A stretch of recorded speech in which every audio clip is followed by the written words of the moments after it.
दिल्ली के नए मुख्यमंत्री के शपथ ग्रहण की तारीख आ गई है। 20 फरवरी को 4:30 बजे दिल्ली के अगले मुख्यमंत्री का शपथ ग्रहण समारोह होगा।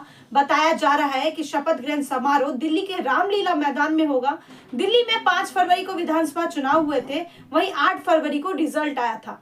बीजेपी दिल्ली की सत्ता में 26 साल से अधिक समय बाद वापस आई है। मदन लाल खुराना, शीला दीक्षित और अरविंद केजरीवाल जैसे मुख्यमंत्रियों के बाद दिल्ली की राजनीति एक नए दौर में प्रवेश करने जा रही है। दिल्ली में बीजेपी का सीएम चेहरा कौन होगा, इसको लेकर बीते 8 फरवरी से ही तरह तरह के कयास लगाए जा रहे हैं। बीजेपी आलाकमान की चुप्पी भी बता रही है कि दिल्ली में बड़ा खेल होने जा रहा है। बीजेपी ऐसा खेल करेगी जिससे अरविंद केजरीवाल सहित पूरा देश हैरान रह जाएगा। अरविंद केजरीवाल को हराने वाले प्रवेश वर्मा का नाम बेशक मुख्यमंत्री की रेस में सबसे आगे चल रहा हो, लेकिन प्रवेश वर्मा का पारिवारिक बैकग्राउंड ही उनके सीएम पद की राह में रोड़ा अटका सकता है, क्योंकि बीजेपी के इतिहास में आज तक ऐसा कोई भी व्यक्ति सीएम नहीं बना है जिसके माता या पिता पहले सीएम रह चुके हैं। ऐसे में सवाल उठता है कि बीजेपी दिल्ली में कौन सा बड़ा चेहरा लाने जा रही है। उनके साथ पूर्वी दिल्ली के सांसद हर्ष मल्होत्रा, उत्तर पूर्वी दिल्ली के सांसद मनोज तिवारी और नई दिल्ली की सांसद बांसुरी स्वराज के नाम की भी चर्चाएं हैं। बीजेपी राजनीति में परिवारवाद की घोर विरोधी रही है। ये बात कुछ और है कि इसके बाद भी बीजेपी ने हाल ही के दिनों में राजनीतिक बैकग्राउंड के कई पुत्र पुत्रियों को और बहुओं को टिकट दिया है, लेकिन पारिवारिक पृष्ठभूमि के किसी भी राजनीतिक व्यक्ति को अभी तक मुख्यमंत्री नहीं बनाया है। ऐसे में प्रवेश वर्मा का सपना शायद ही इस बार पूरा हो पाए। हाँ, प्रवेश वर्मा दिल्ली के डिप्टी सीएम बन सकते हैं। ऐसे में बड़ा सवाल ये है कि अगर बीजेपी दिल्ली में महिला सीएम बनाती है तो कौन सा चेहरा अरविंद केजरीवाल के मुकाबले का होगा।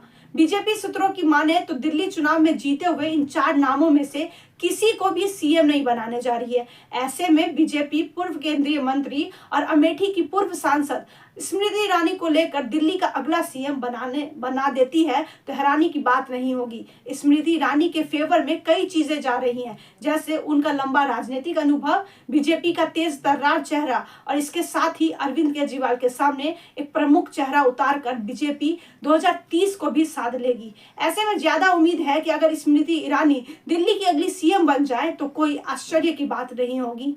इस समय देश में बीजेपी शासित राज्यों या केंद्र शासित प्रदेशों में से एक भी महिला सीएम नहीं है। बीजेपी आलाकमान चाहता है कि अगर वो आधी आबादी की बात करता है तो कम से कम एक महिला सीएम बनाकर विपक्ष का मुंह बंद कर दे। अरविंद केजरीवाल भी जब जेल से बाहर आए थे तो उन्होंने भी आतिशी पर ही दांव खेला था। बीजेपी सूत्रों की माने तो अरविंद केजरीवाल का कार्ड खोज लिया गया है और वो कार्ड शायद स्मृति ईरानी है। प्रधानमंत्री मोदी विदेश दौरे के बाद अब भारत पहुंच चुके हैं और अब उम्मीद है कि जल्द ही दिल्ली में सीएम के नाम का ऐलान और शपथ ग्रहण समारोह भी होगा। लेकिन उससे पहले सियासी गलियारों में दिल्ली सीएम के कई नामों की चर्चाएं तेज होने लगी हैं। खुद गृह मंत्री अमित शाह और जेपी नड्डा एक एक विधायकों से मिलकर उनका राय जान चुके हैं, लेकिन हरी झंडी तो सीएम के नाम पर मोदी शाह ही देंगे।